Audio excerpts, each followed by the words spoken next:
నిలబడి అబద్ధం చెప్పలేనే నా అద్దం అంటే నువ్వే మరి ఈ నిజం దాచలేనే ఆ అద్దం ముందు నిలబడి అబద్ధం చెప్పలేనే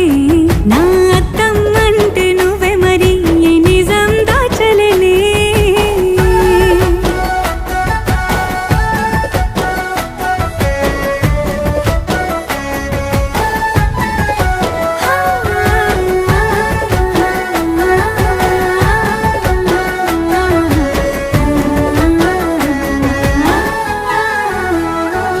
నీకు నచ్చిన సంగీతం ఏంటి నీ చెప్పుల సవ్వడి నువ్వు మెచ్చిన నగలు ఏంటి వంపున ముద్దు తడి నీకిష్టమైన చోటు ఏంటి అది చల్లని నీ ఒడి నువ్వు కోరుకున్న దుస్తులేంటి నీ